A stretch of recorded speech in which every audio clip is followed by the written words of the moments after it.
मध्य प्रदेश में करीब 16.5 मतदाता पहली बार अपने मताधिकार का प्रयोग करेंगे। यानी कि ये 16.5 नव मतदाता अपना वोट का उपयोग करेंगे। युवा मतदाताओं की संख्या राज्य में कम नहीं है।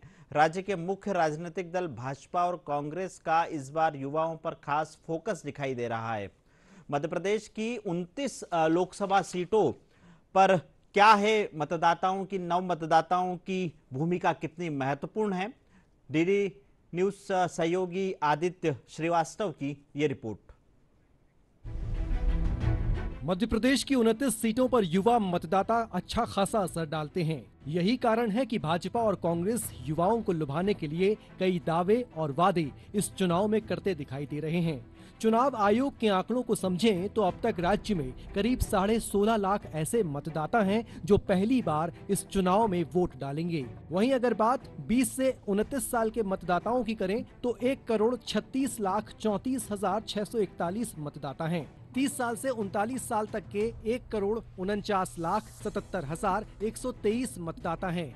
1,10,29,535 मतदाता ऐसे हैं जिनकी उम्र 40 से 49 वर्ष है। राज्य के युवा इस बार शिक्षा, रोजगार, स्वास्थ्य समेत विकास के कई मुद्दों को तवज्जो दे रहे हैं। ऐसे वोकेशनल एजुकेशन पे मैं ध्यान दूंगी कि वोकेशनल एजुकेशन, प्रैक्टिकल लर्निंग, पहले एनसीईआरटी हमेशा थ्योरेटिकल गया है। हम लोग अगर ये देखें कोई भी देश आगे बढ़ रहा है तो उसमें 3 मूलभूत आवश्यकताएं होती हैं। जैसे एक होता है हेल्थ, दूसरा लिविंग स्टैंडर्ड, तीसरा आपका एजुकेशन है। तो हम लोग को इस पे ध्यान देना चाहिए।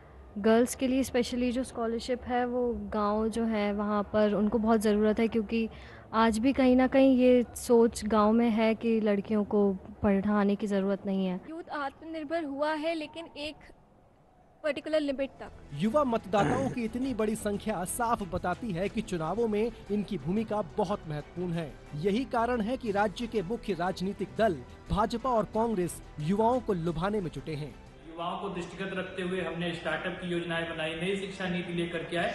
इसके साथ ही साथ युवाओं के लिए जो अवसर हैं उनको असीमित बनाने का काम भारतीय जनता पार्टी की सरकार ने किया है। और यही कारण है कि आज युवाओं का दृढ़ विश्वास हमारे भाजपा के साथ लगातार बना हुआ है। फर्स्ट टाइम वोटर्स, विभिन्न नव मतदाता प्रधानमंत्री जी को ही अपना पहला वोट समर्पित करते हैं। इसकी वानगी हमको 2019 और 2014 के चुनाव में देखने को मिली थी। भारतीय जनता पार्टी ने हमेशा युवाओं को सप्रेस किया।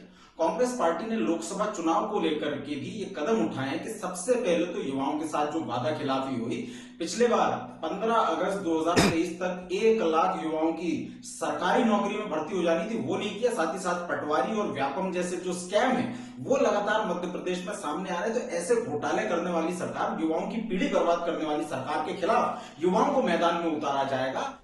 हालांकि इस बार मध्य प्रदेश की 29 सीटों पर भाजपा और कांग्रेस युवा प्रत्याशियों पर भी दांव लगा रहे हैं। चुनाव कोई भी हो, सभी चुनावों में युवा मतदाता बहुत महत्वपूर्ण रोल अदा कर रहे हैं और यही कारण है कि मध्य प्रदेश में तमाम राजनीतिक दल और राजनेता अपनी रैलियों और अपने भाषणों में युवाओं को ध्यान में रख रहे हैं। परिणाम बताएंगे कि इस बार मध्य प्रदेश के युवाओं ने किसका साथ दिया है, लेकिन एक बात तो तय है कि मध्य प्रदेश के युवा अपने मुद्दों को लेकर फोकस्ड दिखाई दे रहे हैं। कैमरामैन विजय शर्मा के साथ आदित्य श्रीवास्तव, डीडी न्यूज, भोपाल।